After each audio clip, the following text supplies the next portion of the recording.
Bom, como eu já anunciei, eu estou aqui com a minha querida amiga Mari Fraga, da Beetlegirls, né? Que faz parte ali, conduz super bem, e os meus queridos amigos do Sem Carisma.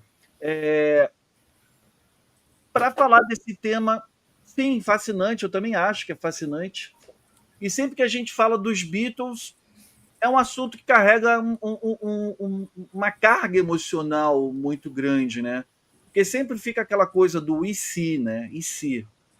Outra coisa que eu ouso dizer é que se eles não tivessem acabado, talvez não fossem os mitos que eles se tornaram, né?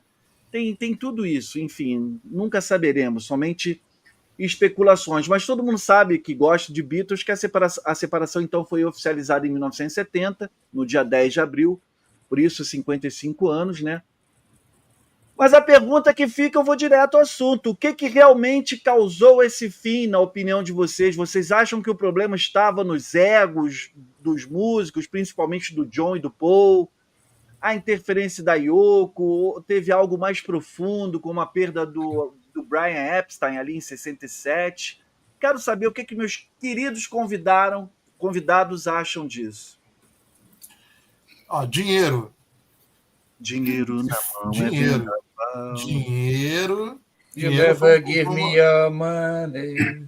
Dinheiro é uma boa ideia para dizer assim, se tivesse que escolher um.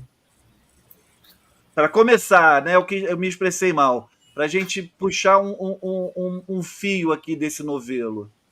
Dinheiro, então, é um dos motivos, você acha? Um grande motivo. Com certeza. Um grande motivo. Tinha uma briga ali, barra pesada, principalmente quando ficaram os três contra o Paul. Já tinha problemas musicais, problemas deles, brigando entre eles. Pessoais, o George tinha problemas, o Ringo chegou a deixar a banda, foi o primeiro. Teve vários, como o Toninho fala sempre, os Beatles tiveram vários fins. Os Beatles tiveram vários fins. Teve o fim final, mas teve vários fins antes de chegar naquele ponto. Fernando, eu digo isso porque, quer dizer, analisando vários fins que eles tiveram, eu acho que até uma coisa que a gente pode muito bem fazer aqui na nossa live é ver desses vários fins, né, qual foi aquele fim que realmente cravou mais, né? Porque se for falar da gota d'água, a gota d'água realmente foi aquela discussão lá da questão do Allen Klein, do lançamento do Lennon e McCartney, aquilo ali é gota d'água, tá certo?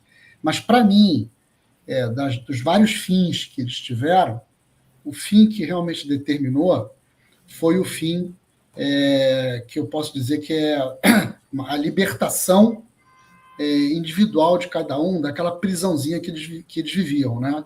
E o primeiro que pediu essa liberdade, né, na minha opinião, vários pediram, mas o verdadeiramente foi não. A gente pode recapitular aqui cada fim desses, né? O primeiro foi o Ringo, né? Primeiro foi o Ringo. Açaí, sim, né? Mas o John falava lá, assim que acabou, que eles pararam de fazer a turnê, para ele já era o começo. Ele falava, quando ele foi fazer o filme, ele já estava caminhando em outra vibe. Então é ainda antes do Brian falecer. Antes do Brian falecer. Para mim, ela falou tudo agora. Para mim, essa foi a primeira vez que pode se considerar uma separação dos Beatles. Acabou as turnês. Porque é o seguinte, é que nem uma balança, né?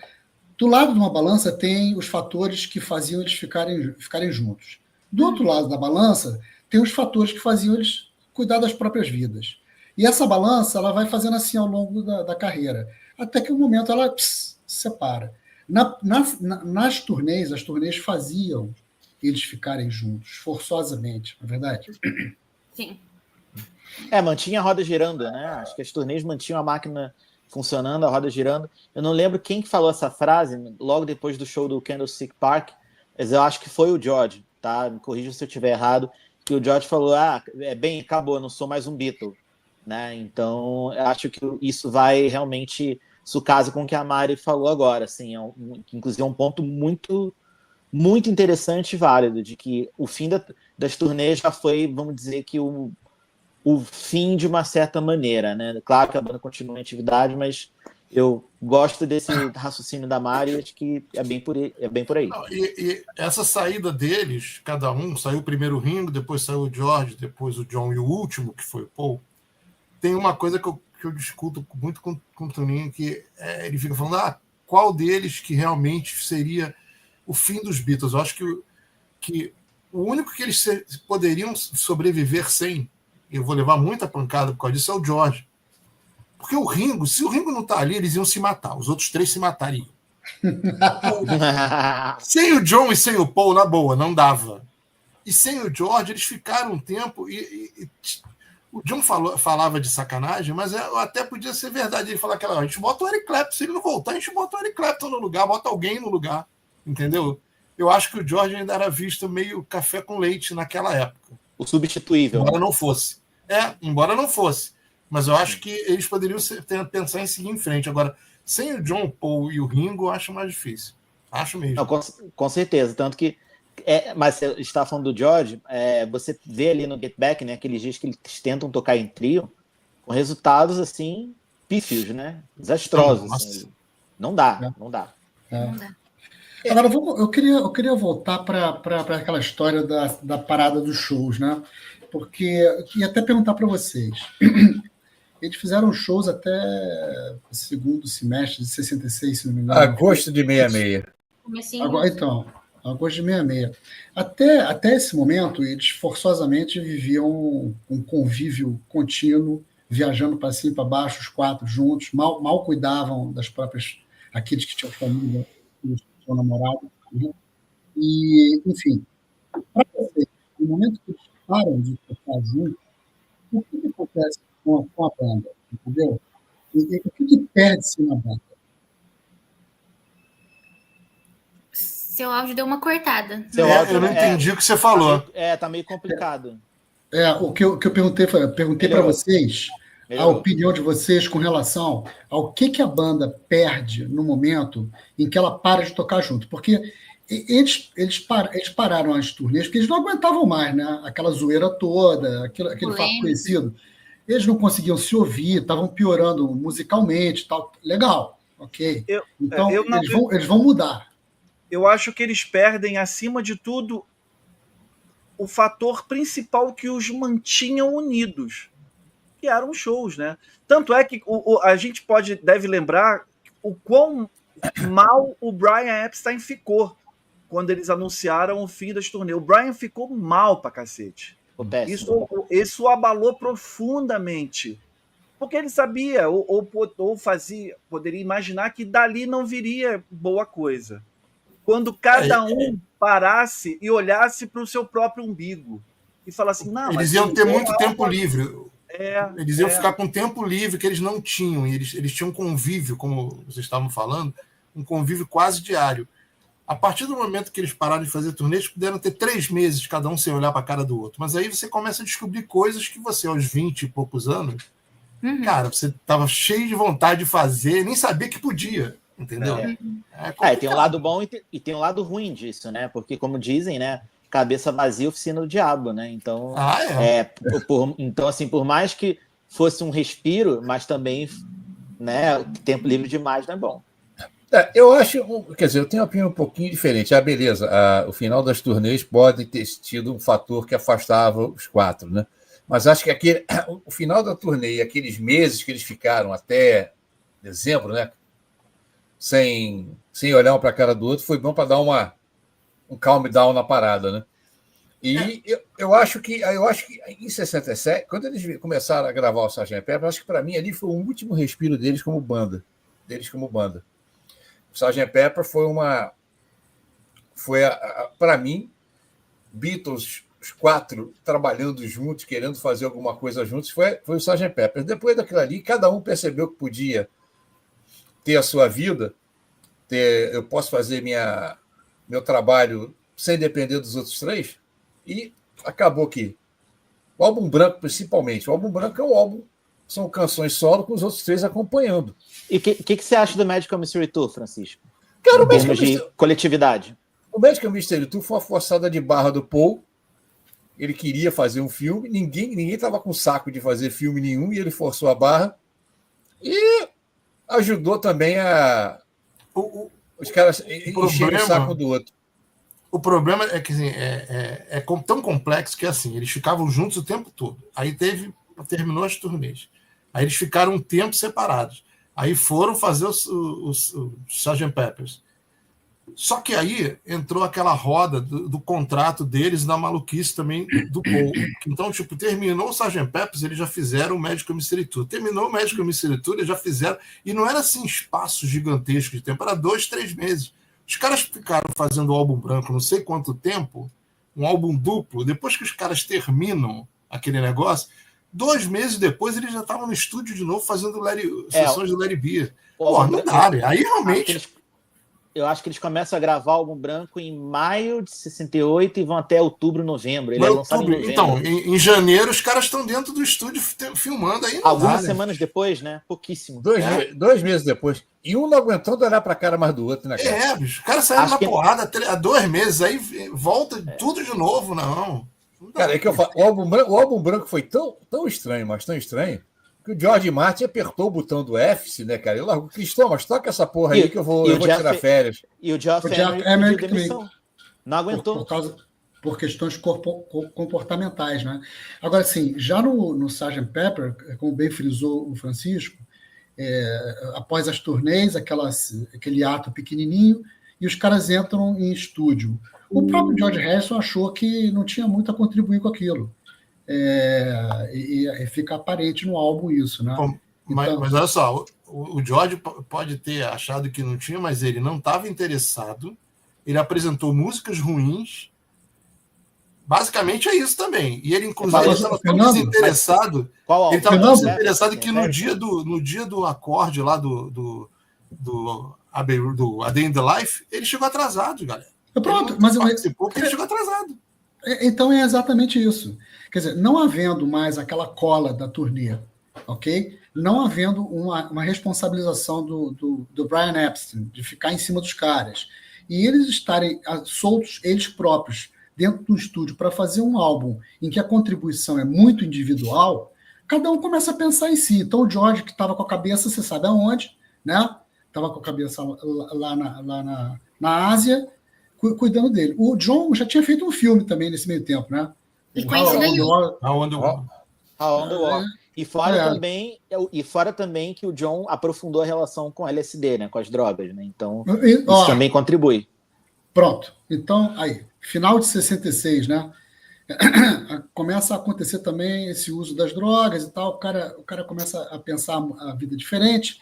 Se eu não me engano, ele encontrou a Yoko também por volta desse final desse ano, não foi? Novembro de 66 e em 67 eles já têm arte juntos. Aí, tá vendo? Então, olha só como é que as coisas as coisas vão se encaixando. O George já está pensando, o John já está pensando, o Ringo não está pensando em nada. Tá? E o Paul fez a trilha do Family Way. O Paul fez o Family Way até porque o Paul, cara, o que ele sabe fazer na vida, gente? É música. Então o Paul tá pensando aí, o Francisco falou, o Paul ficou dando uma dura que é pra galera. O Paul não fez outra coisa na vida depois de 66, senão ficar dando dura na galera, entendeu? E isso aí foi engrossando o caldo, até que os caras não aguentavam mais o Paul, tá? E por aí vai. O Brian segurava muito essa onda, então a perda do Brian acirrou muitos ânimos, né? O Brian foi para-raio, né? Exatamente. O Brian era o para-raio o Brian era né? O Brian era o mediador dos egos ali, né? Acho que ele conseguia administrar os egos de todo mundo e fazer com que os Beatles, né, mesmo que eles tenham parado de fazer os shows, né, mas que eles ainda fossem aquele monstro de 4 cabeças, né? Por mais que a diminuição dos shows tenha, né, dado uma impactada ali, né, nas relações e na questão de serem os Beatles, mas ainda assim, né, do ponto de vista administrativo e tal, ele ainda conseguia manter isso. Quando ele morre, eles perdem praticamente o pai, né?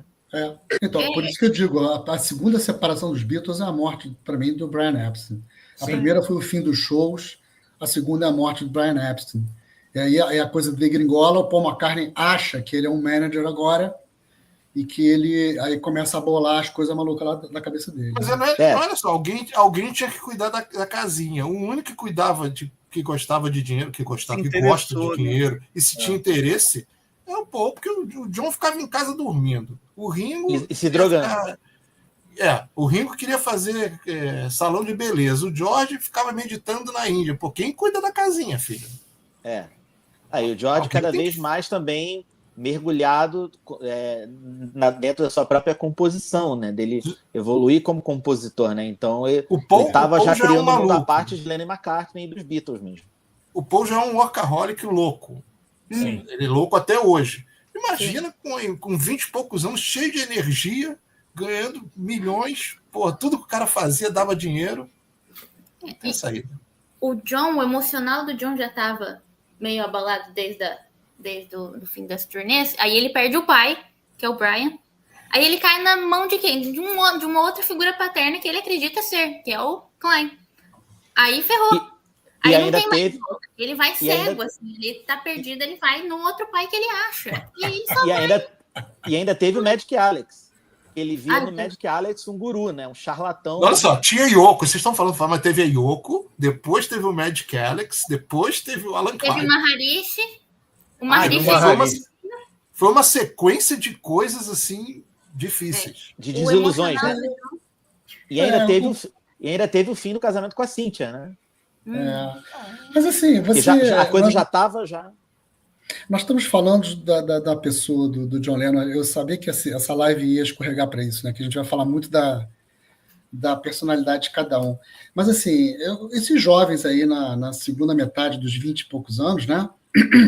No caso do John Lennon, para ele, que é um cara com um buraco desse tamanho no peito, precisando ser preenchido, e vocês estão dando vários exemplos aí de como ele ia preenchendo esse negócio, né? Esse processo do amadurecimento do John Lennon, evidentemente, ele não tem nada a ver com os outros Beatles, ele é puramente pessoal do John. E isso acaba tirando ele da liderança do grupo, porque se vocês forem ver, até o Rubber Soul Revolver, o John Lennon é predominante nos Beatles, ok? Claro que o Paul McCartney é um grande músico, mas o John é o dono do grupo. Depois, é o chefe.